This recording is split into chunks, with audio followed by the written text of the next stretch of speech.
right, Paul. Good morning, good morning. Or should I say, hello, good morning. Is Albert there? Yawns dramatically. Oh, Emily, hearing that line just sends me back to like the early 2000s, right? Like, is Albert there? Who even calls without knowing who they're calling anymore? Honestly, it's such a classic opener for any English lesson, isn't it? But it's so fundamental. I mean, we've all been there, either making that call or, more likely, being on the receiving end, groggy and confused. Absolutely. I once got a call at 6 a.m. and the person just went, "Is Martha there?" And I'm like, this is not Martha, and it's 6 a.m. Exactly. That whole, what are you doing? I'm sleeping. What time is it? Scenario is just chef's kiss. It's so real, especially if you're not a morning person. I mean, who wakes up at 8 a.m. on a Saturday thinking it's a work day? That's the part that always gets me. My brain would be in complete shutdown mode. Well, some of us, Paul. Some of us are early risers even on Saturdays. But yeah, that moment of panic, oh no, I'll be late for work, followed by the sweet relief of today's Saturday. It's a journey. It's a roller coaster of emotions in about 3 lines of dialogue, But it does highlight a really common conversational pattern: checking the day, confirming plans, or realizing you have no plans at all. Right. And then the transition. Hey, are you free today? It's such a simple yet effective way to initiate plans. No beating around the bush. Yeah, it's efficient. And then the classic follow-up. Would you like to do something together today? It's direct, it's clear, and it opens up a world of possibilities. But then, Paul, the absolute stumbling block of human interaction. What do you want to do? I don't know. What do you want to do? It's an endless loop. Oh my gosh, this happens every single weekend with my friends. Every single weekend. We're all free, we all want to do something, and then nobody has an idea.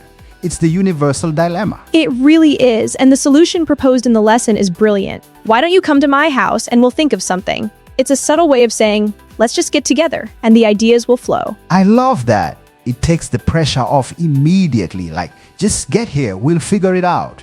It's a very chill, natural way to make plans without committing to something elaborate right away. And the "I'll be there in about an hour" is such a common phrase. It's not too specific, gives you a buffer. It's not like "I'll be there in exactly 57 minutes and 32 seconds. Right? That's the beauty of about an hour. It's like, I'm leaving soon, I'm heading your way, don't expect me instantly, but I won't be like 3 hours late either.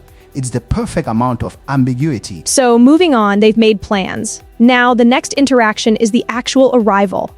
Hello, who is it? When Bob gets to Al's house. That's a good one too. Yeah, especially if you're not expecting anyone else, or if you're like half asleep from being woken up earlier. I usually just peek through the blinds if I'm not expecting company. Oh, definitely. But then the warm, "It's me, Bob. Hey, Bob, come on in. I've been waiting for you." That's a lovely, welcoming phrase, isn't it? It's so much better than just, "Oh, you're here." It feels genuinely inviting. And then Bob's still a little sleepy. I'm okay. I'm still a little bit sleepy. I haven't had my coffee yet. Relatable content, Paul. Relatable content. Oh, absolutely. That's my motto until about 10 a.m. "Do you want something to drink?" is also such a polite host gesture. What's your go-to offer when someone comes over? Always coffee first because, morning. But then I'll offer water, maybe a soda, juice if I have it. I like to cover the basics, but the fresh squeezed orange juice is request. That's a bit fancy for a spontaneous Saturday morning, don't you think? It is. And the host, Al, is out of orange juice, then out of grape juice too. It's that classic moment where you try to accommodate, but your fridge has other plans. "That's too bad," is the perfect resigned response. Exactly. You've tried your best. And then the pivot. Have you had breakfast yet? Another common question when you're hanging out with someone spontaneously in the morning. Perfect pivot. And both haven't, which is convenient. So let's go out and get something to eat. That sounds good. And I love that Al's aunt has a breakfast shop. It adds a nice personal touch, connecting them to a local place. It does. It makes it feel less generic.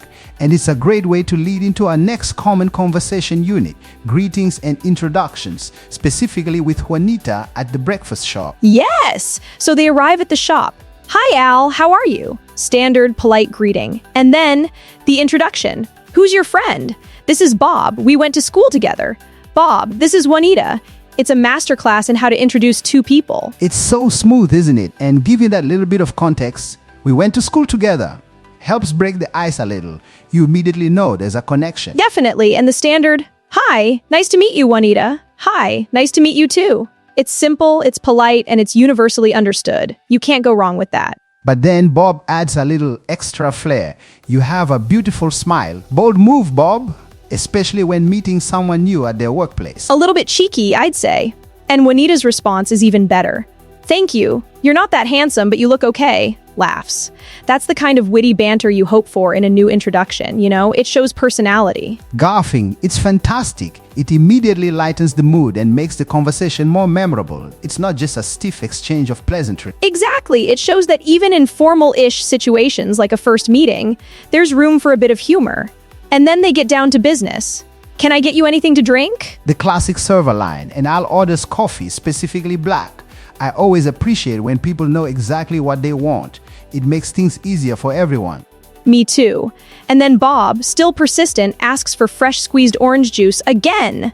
Bless his heart. He's really craving that orange juice, isn't he? He is. And of course, we don't have any orange juice. You gotta give it to him for trying twice. It's like a running gag through this unit. It is. It adds a touch of character.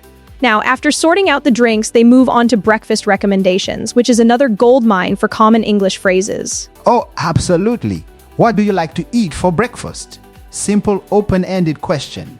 And Al likes a large breakfast. I'm with Al on that one, Emily. Gotta fuel up for the day. See, I'm the opposite. I'm more of a large lunch person, but then, as the dialogue says, a large lunch makes me sleepy. And it's so true. Food coma engaged. Definitely. But then I'll ask, "Anyway, what do you recommend for breakfast?"